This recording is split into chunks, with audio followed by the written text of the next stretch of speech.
Começando mais um EdusCast aqui diretamente do nosso estúdio de vidro no Seven Summit 2023. E o nosso co-host aqui é o Ricardo Chiniachi, que também vai me ajudar aqui com esse bate-papo aqui. O assunto é construção, né, gestão, liderança de times, porque ninguém faz nada sozinho, né, gente? Então a gente está aqui com os nossos convidados super especiais, a Mônica Martins, da Ato, e o Daniel Muro, da Non-Stop, que vamos falar aí sobre times. E aí, Daniel, primeiramente, bem-vindo aqui ao EdusCast. Se apresente aqui, o que você faz de bom. Obrigado pelo convite. Né? Obrigado, Chiniachi, Mônica, pessoal todo da Eduz. Né? Foi um prazer estar aqui nesse evento maravilhoso que é o Seven Summit. Né? Pessoal, me apresentando rapidinho, eu sou o Daniel Muro, eu sou o Head de Gestão da Non-Stop hoje, eu sou o COO da companhia. Né? A Non-Stop é a maior agência de influenciadores da América Latina hoje. Né? E hoje a gente vem bater um papo um pouquinho, como é que a gente mantém toda essa equipe aí sempre energizada. Maior também tem um stand super grande aqui, super tem. Bonito na feira. Né? A gente agradece também o espaço aí que a Eduz nos proporcionou. A gente está com esse stand aqui bem bonito, então quem estiver no evento, venha, participe, dá uma passadinha lá para conhecer um pouquinho mais da companhia. Legal. E você, Mônica, o que faz na Ato? Eu sou presidente lá da Ato. Nós somos um centro de soluções em gestão.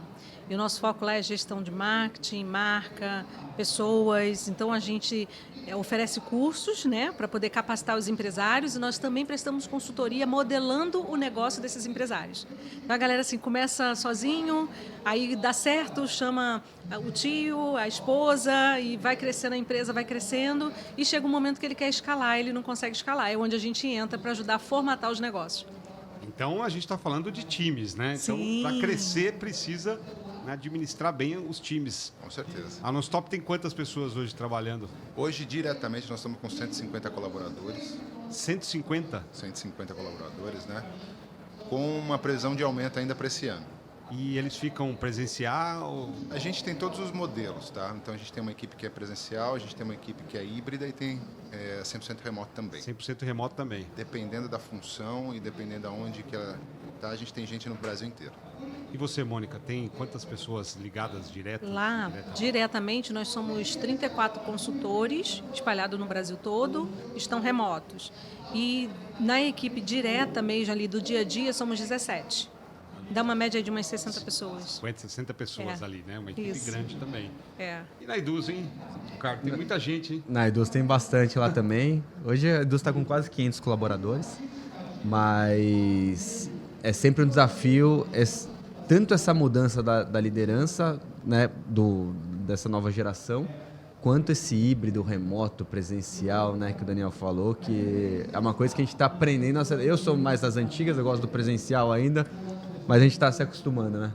É uma questão de tempo, né? Porque a pandemia deu uma acelerada muito grande nesse processo. Então, quando se fala em marketing digital, todo mundo entende que está todo mundo na sua casa. A gente falou aqui, né? Está na praia. Não é bem assim, né? Não é bem assim. Durante a pandemia, por força da pandemia mesmo, tivemos que ficar em casa, todo mundo longe. Mas eu concordo com você. O presencial, ainda acredito que nada substitui ali o olho no olho. Vocês acham isso também? Eu tenho plena convicção. Eu também sou mais das antigas, né? Mas o que a gente tem testado hoje é realmente convidar nossas equipes a voltarem mais presencial possível. Tá? Exatamente por conta de entender o problema do próximo e ter essa cultura diferenciada. O presencial, ele dá uma produtividade maior, né? Você troca ideias ali, você enriquece um pouco o que está sendo trabalhado. Eu não sei, assim, eu tinha essa visão. Eu tinha. Porque o nosso modelo de negócio, nós éramos todos presenciais. A pandemia forçou, não só a mim como a todos. Mas da gente fazer esse modelo híbrido. E não é que deu muito certo. E o que mais a gente tem ajudado agora é o pessoal com o modelo híbrido e principalmente a distância mesmo, né? O home office. Acho que existem desafios, né? Como tudo. Porque o presencial também tem desafio. Por quê? Eu venho de multinacional, então a gente tinha equipe lá de 2, 3 mil pessoas. Não é porque o Daniel está aqui no computador que ele está trabalhando. Ele pode muito bem ter na internet, entende? Então, assim, eu vejo assim, que hoje existe, sim, o presencial, ele tem um valor muito grande, não ele é incontestável, e vejo também que alguns modelos de negócio, eles funcionam bem, alguns times, eles funcionam bem à distância, pelo menos dentro da nossa experiência que a gente tem lá. Depende muito da atividade, Muito, né? O porque que vai ser feito, às vezes é melhor ele fazer realmente ali retirado, mais concentrado, mais concentrado. exato. Depende muito da atividade. O híbrido, realmente, ele acaba fazendo um pouco isso, que é melhor presencial, vai para o presencial, que é melhor em casa, faz em casa. Exatamente. E a gente está falando aqui de gestão de times. E como gerir tudo isso? Em casa, no trabalho, na praia? Como gerir o time? Como manter todo mundo engajado, motivado nos objetivos da empresa? Cara, a receita de bolo é aquilo que a gente sempre fala. O primeiro ponto, igual o Daniel falou aqui, né? A gente tem 150, mas a gente tem expectativa de crescer, né? De aumentar. Então, a primeira coisa é você ter, assim, uma visão mínima de onde você está indo. Porque a gente, como empresário, como líder, como gestor, se a gente não tem essa visão, o time também não vai ter. Porque eles esperam da gente esse retorno. Então, o primeiro passo, acredito eu, que é ter essa visão de onde a gente quer chegar, de onde a empresa quer chegar, onde você quer chegar, seja com as vendas, com as metas que você tem. Em contrapartida, o outro é você ter uma cultura que seja de resultado. O que é essa cultura? É o que... E a Eduz, para mim, é uma referência nesse sentido, né?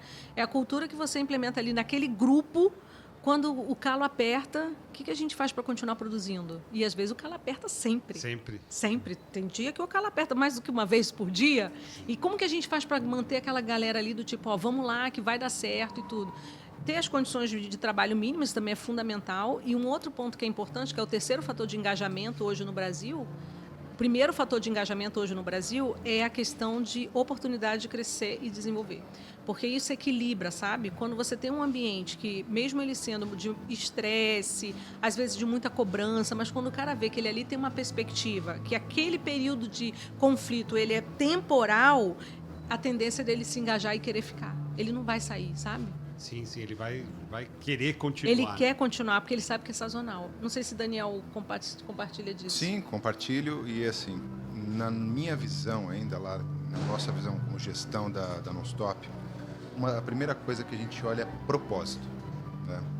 Então, entender se os colaboradores têm o propósito que a gente também tem, né? Então, a gente tem que alinhar isso, né? Então, quando a gente tem uma expectativa, o colaborador a equipe tem uma expectativa, e a gente tem um propósito em comum, legal. Todo mundo consegue entregar muito legal, assim, fica todo mundo engajado, né? Tá todo mundo com o mesmo objetivo ali, seguindo... Exatamente. Então, assim, expectativa alinhada, aí vem o papel do gestor, né? Nosso papel, na verdade, é só limpar trilho, que a gente fala. Que eles estão construindo. A gente vai tirando as dificuldades da frente. Gerar recurso e sair da frente. Eu sempre falo isso. Né? Exatamente. Esse é o nosso alinhamento. Gera recurso, sai da frente porque eles sabem o que tem que fazer. E eles querem fazer. Esse engajamento é o mais fantástico. Verdade. E hoje times, eles caminham assim... Qual é o papel do líder hoje, né, num time grande, por exemplo, 150, 60 pessoas? Como que ele funciona nessa estrutura? Então, essa é a primeira coisa, limpar trilho, né? Nosso papel é sempre manter o foco onde todo mundo quer chegar, né? Como o antigo sextante, hoje todo mundo fala GPS, né? Mas vou pensar um pouquinho aí. Então, a gente tem que ter um norte e o líder tem que estar sempre olhando para aquele norte, né? Como é que a gente faz isso? A gente tem playbooks, vamos dizer assim, de metas, KPIs, OKRs, enfim. E o líder está olhando isso, sempre comunicando da maneira mais rápida e mais transparente possível para a equipe. Tá? Essa é uma coisa que a gente acredita muito. E também constância. Constância é saber, reuniões semanais do que está acontecendo, reuniões periódicas informando a equipe toda de como estamos, como não estamos, para onde, se a gente realmente está indo, se teve algum desvio de percurso, né? Então, essas são as coisas mais básicas e importantes que o líder tem que olhar e fazer. Legal. Passa por isso mesmo. E também tem uma questão que é de garantir essa sinergia do time. Porque o time ele é composto de pessoas muito diferentes, né? E assim, você tem na nossa casa, que tem menos pessoas, você já tem conflitos, porque as pessoas são diferentes, têm crenças diferentes, estão em momentos de vida diferentes. Então, a empresa, o desafio, e aí é o que eu sempre falo assim, que é o desafio maior, é como que você faz com que pessoas tão diferentes tenham o mesmo propósito. Por isso que tem as ferramentas de gestão, justamente para poder ajudar. Então, o líder, ele tem esse papel norteador, é o sair da frente. Cara, o líder que sai da frente dá recursos. Adorei a sua definição, Chinestic, porque passa muito por isso. Porque é o delegar, preparar as pessoas, óbvio, delegar e deixar que eles atuem e deixar que eles agem. Porque eu sempre falo, quem não pode ser substituído não pode ser crescido. E talvez eu cresci tanto na minha carreira por conta que eu sempre preparei um sucessor. Porque aquela cadeira eu já não queria mais, eu já queria estar numa outra cadeira. Numa outra cadeira. E eu era o contrário da maioria, porque no corporativo, e no geral, né? Tipo, o Daniel tem lá 150 pessoas. Existe uma competição, não tem como a gente não falar. A gente está num lugar que a gente precisa dar resultado. A gente não é uma instituição filantrópica, né? Então, existe uma competição. Ah, quem vai ser o gerente, quem vai ser o diretor, quem vai ser o superintendente. E, ao contrário, às vezes, assim, o funcionário, eu estou falando porque eu já sentei na cadeira de funcionário. O funcionário, às vezes, ele pensa assim, mas se eu passar para o Daniel, ele vai pegar o meu lugar. E eu, muito pelo contrário, eu sempre falo isso lá nas minhas mentorias e tudo. Cara, dá espaço, porque se você tem alguém para te substituir, você já vai estar galgando a cadeira de cima. Então, eu estou me preparando para cima, não estou me preparando para onde eu estou hoje, entende? Então, eu sempre tive um sucessor, porque quando tinha oportunidade, mano, tem que ir para a Holanda, porque você vai implementar um projeto lá na Holanda. Tranquilo. Ia ficar, já tinha alguém para ficar, sabe? Tá preparado para sair. Não era um desafio, tipo, não perdi a oportunidade porque aquilo que eu fazia, só eu fazia. E o líder que é seguro, que é maduro, ele consegue trazer uma equipe que seja preparada nesse sentido. Aí tá, como definir um líder nessa atual situação, nesses cenários de hoje? Como você escolhe um líder, Daniel? Como é que eu escolho um líder? Então, eu vou usar um modelo de gestão que eu aprendi com o nosso CEO, Leandro Baran, né? Além de tudo, nosso sócio lá na companhia, que quando a gente está avaliando pessoas, a gente coloca eles em 3 caixinhas, né? Que a gente chama de 3Hs. Que um a gente chama de hustler, o outro é o hacker e o outro é o hipster. Né? E eles são pessoas que se complementam. Então, vamos colocar primeiro o hustler. O hustler é aquele perfil mais vendedor, empreendedor, que vai para cima, que gosta de gente. Né? O hacker é o cara metódico. Né? Então, é quem que vai colocar planilhar, financeiro, vai para cima. E a gente tem o hipster. Normalmente é um cara que é de criação. Né? Na hora que você junta esses 3, e nas equipes normalmente você tem esses 3 perfis, você começa a construir uma equipe uniforme. E quem sobe, né? Depende do momento da companhia. Tá? E uma coisa interessante, assim, eu coloquei 3Hs, eu não coloquei em COO, CEO, não sei o quê, porque colocou cargos aí, né? Não coloquei, porque em cada momento, cada um deles pode estar nesse papel. Né? Então, num momento mais inicial, um hipster, que é o cara mais criativo, ele pode ser a cabeça e o negócio lá, né, que está na frente. Quando você começa a ter uma atração e mudar um pouco a gestão, você precisa de um cara de gestão. Então a gente muda o papel desse cara, né, dessa pessoa, e traz um cara que é mais o hacker. Mais conveniente para aquela situação ali. Mais conveniente para aquela situação, porque ele precisa organizar, precisa criar compliance, precisa criar algumas coisas que a empresa precisa crescer. E no fim das contas, quando a gente precisa tracionar em growth, é um cara mais de negócio. Né? Então a gente faz essa gestão e fala para o pessoal, olha, vocês estão sempre em ciclos aqui. No momento você está comandando, não você será comandado. É situacional, né, Daniel, que a gente fala? Liderança situacional. Exatamente. Você vai se adaptando de acordo com cada situação ali, do momento da empresa. E você gira esses líderes realmente de acordo com cada situação e como que eles encaram isso? Agora você está aqui, agora está lá, há um remanejamento. Aí é que vem o propósito. Né? Se todos estão dentro do mesmo propósito e com a mesma vontade de entrega, eles entendem. Bons líderes entendem isso.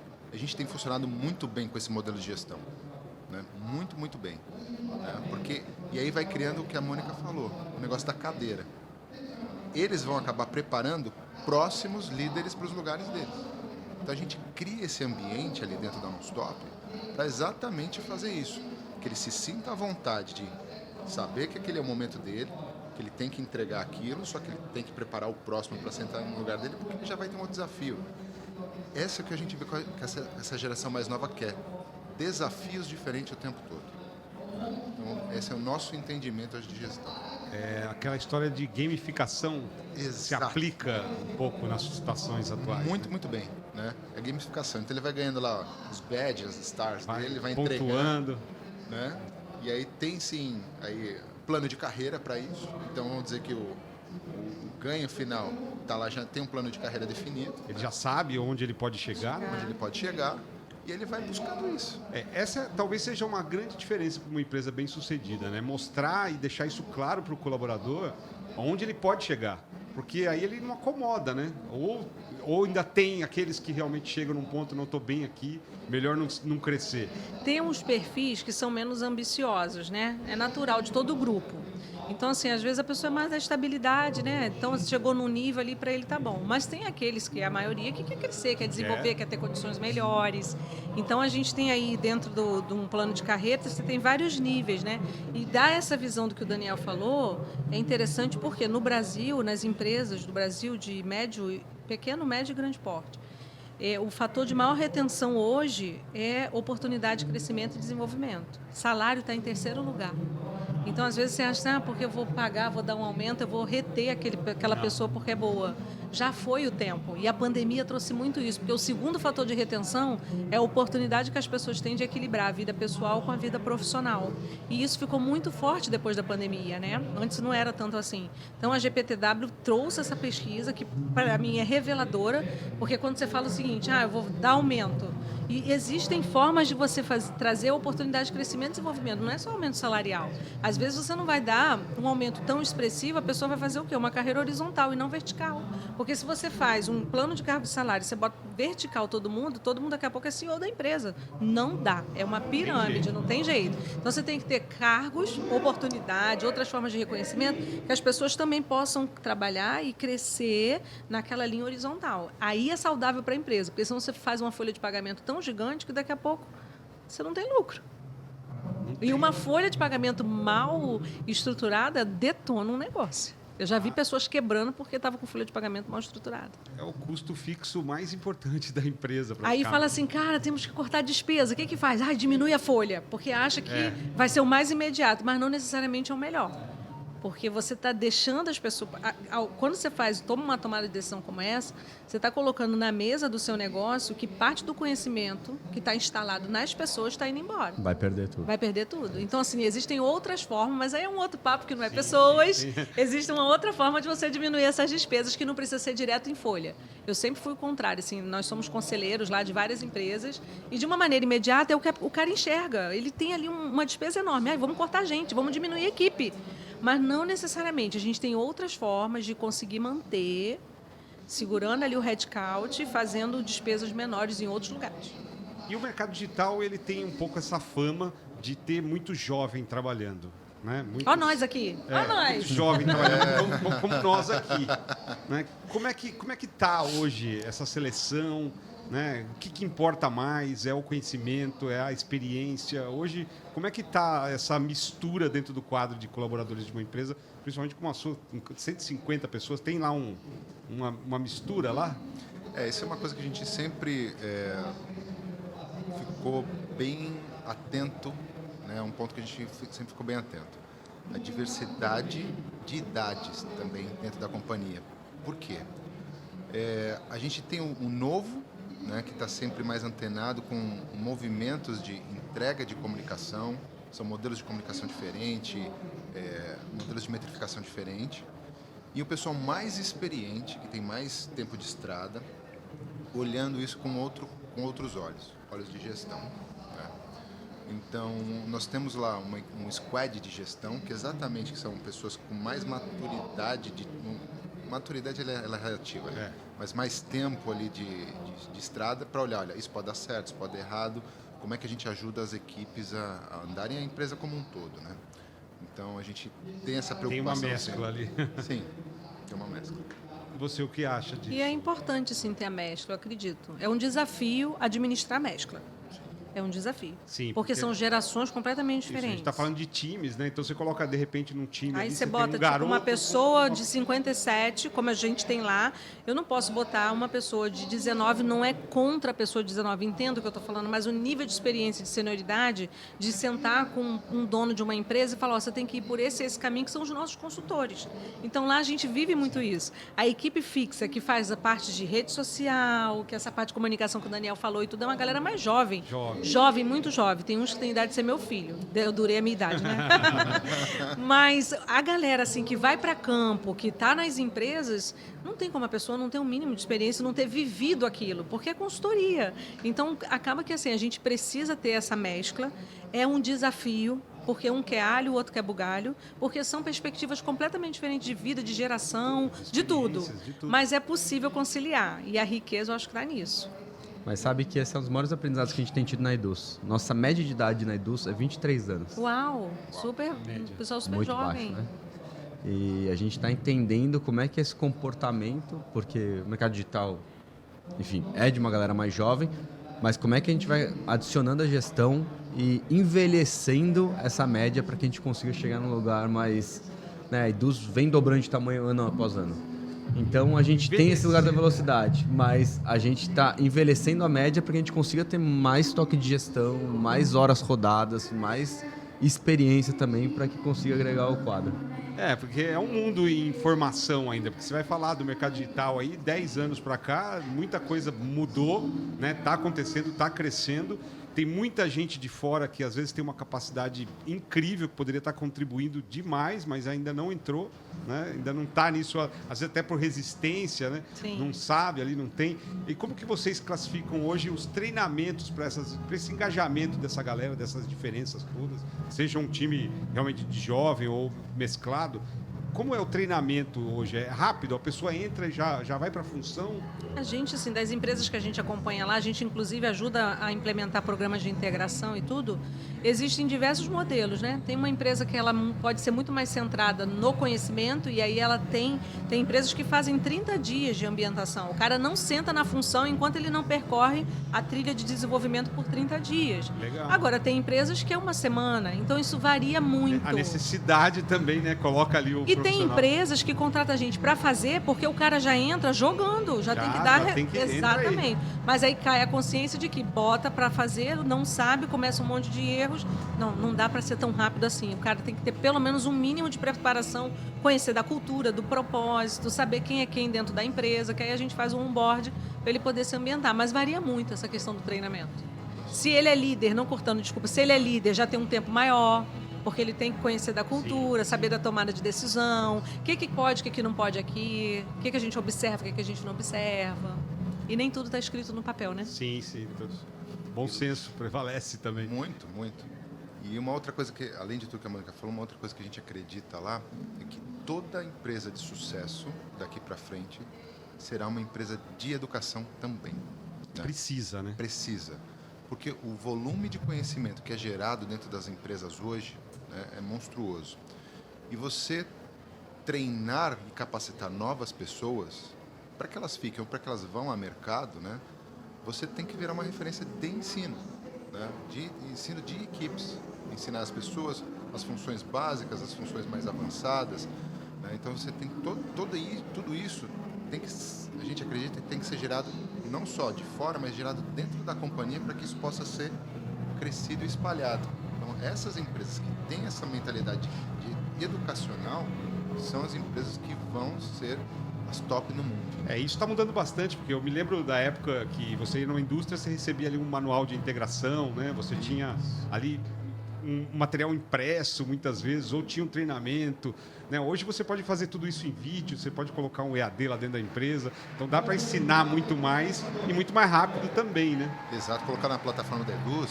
Põe na plataforma da Eduz ali, coloca isso. Os treinamentos. E tem uma outra questão também, que é a sobrevivência do negócio, né?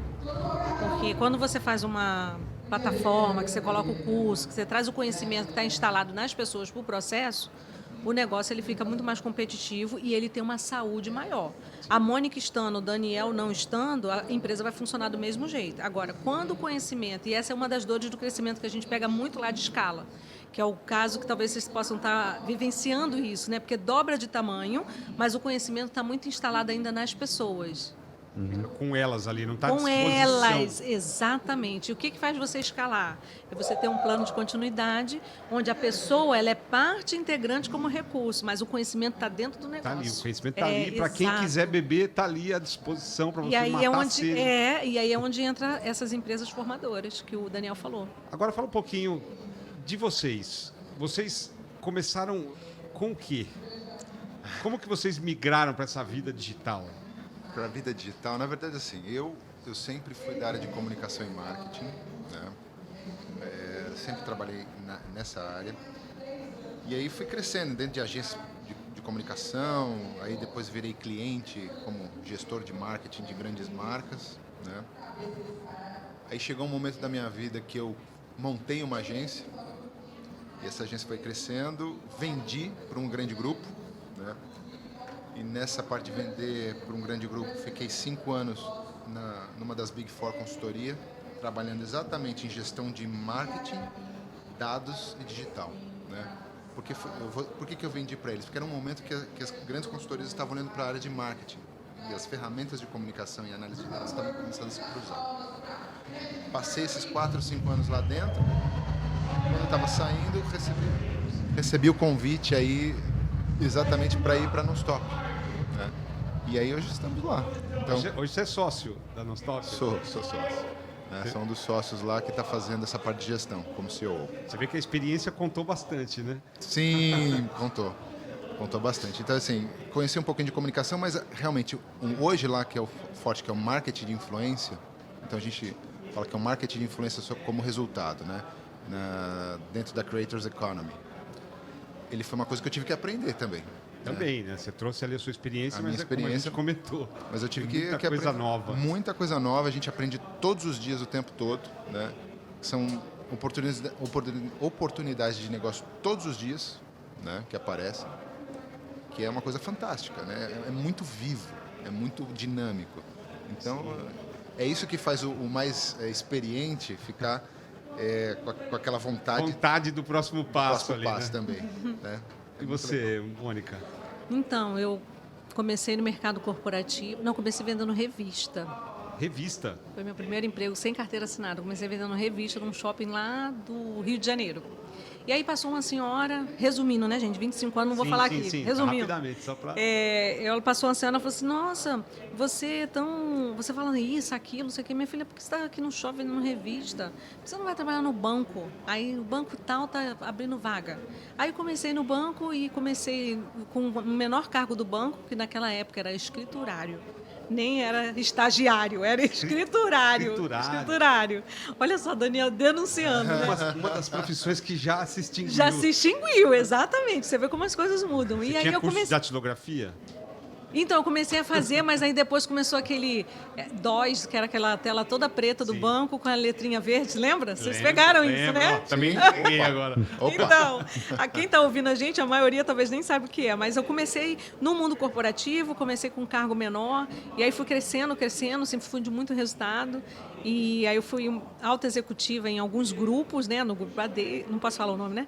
Em alguns grupos, e em algum momento, 26 anos de mundo executivo, e eu falei assim, cara, não é mais isso. Meu olho parou de brilhar, a empresa era excelente, tinha muitos benefícios. Aí eu falei, cara, não quero mais. Aí resumi num ano de sofrimento até eu chegar à conclusão de que eu queria empreender. E aí eu falei, cara, eu vou largar tudo. Todo mundo me chamou de louca, maluca, como assim? Você já está com 25 anos no mercado, todo mundo te conhece no mercado. Largar o certo, né? Não existe certo, não tem o seguro. Largar o certo pelo duvidoso. Eu falei, não, mas é isso que eu quero fazer. E aí eu falei, cara, aí comecei a pedir ajuda nesse mercado, negócio de lead. O que é lead, gente? O que é lead? Né? A plataforma Eduz. Quem a seduz? Quem a seduz? E aí eu comecei a empreender, comecei a fazer sozinha mesmo. Eu voltei a ser estagiária. Eu voltei, assim, eu saí daqui e comecei aqui o meu negócio para aprender mesmo, vendendo curso a R$97, ligando para minha lista de contato. Olha, eu estou começando de novo e tal, R$97. Até contei isso hoje na minha palestra. E hoje a gente tem produtos e tickets a partir de 97 mil, que é a nossa consultoria. Então, assim... Beleza. E aí eu saí do mercado corporativo e pensei, cara, o que eu sei fazer? Cara, é crescer negócio, assim. Eu cresci o negócio dos outros. Eu fazia o negócio dos outros prosperar e dava muito dinheiro para os outros. Então, agora eu vou fazer o meu negócio, crescer e vou ajudar outros empresários. E aí, gente, eu vi uma oportunidade de mercado. O quanto que o médio empresário brasileiro, ele ainda está desassistido, sabe? Porque existe muita gente olhando para o micro, aquele cara que está no início, e tem muita gente olhando para o macro, mas o médio... O médio ali que segura a regra, né? Que Exatamente. Faz com que as empresas se espelhem. E ali eu vi uma oportunidade. Eu falei, cara, eu vou abraçar esses médios empresários. E foi o que a gente fez. Criei o Centro de Soluções e a gente hoje atende esses médios empresários. Atende os médios empresários e se transformou num grande empresária, né? Amém. É isso. É isso aí. A gente está aqui, se a gente deixar, né? Dá para ficar horas falando sobre isso. A né? gente vai muito tempo aí falando sobre times, sobre gestão, com vocês aí que tem as empresas já bem estabelecidas nesse meio digital e que tem essa experiência para passar um pouco, porque a ideia do Eduscast é trazer um pouco desse conhecimento e a gente discutir um pouco como é feito. E aqui no evento em si não dá para falar mais tempo, mas a gente ficaria horas falando. Maravilha. Deixa aí então onde encontram vocês, no Instagram. Vamos lá, o site da Nonstop é nonstopproduções.com.br, o Instagram também é o @nonstopproduções, né? Lá você vai conhecer um pouquinho de todo o trabalho que a gente faz. Inclusive, a gente faz um trabalho em conjunto aqui com o Eduz, né? Com os nossos lançamentos todos são feitos agora pela Eduz. São feitos pela Eduz, né? Então, a gente tem alguns cursos do Whindersson, né? É bem bacana. E é isso aí, pessoal. A gente fica com as portas abertas aí para quem quiser conhecer um pouquinho mais do trabalho. E quem estiver aqui no evento, dá uma passadinha no stand. Você, Mônica, onde então, acha? Pode me achar lá no monicamartins.oficial ou ato.com.br, estamos lá disponíveis. Lá tem um contato do WhatsApp, então tem sempre uma pessoa lá atendendo. E foi um prazer estar aqui com vocês, de verdade. Parabenizar pelo evento, o evento está lindo. Estava lá palestrando, uma energia muito boa.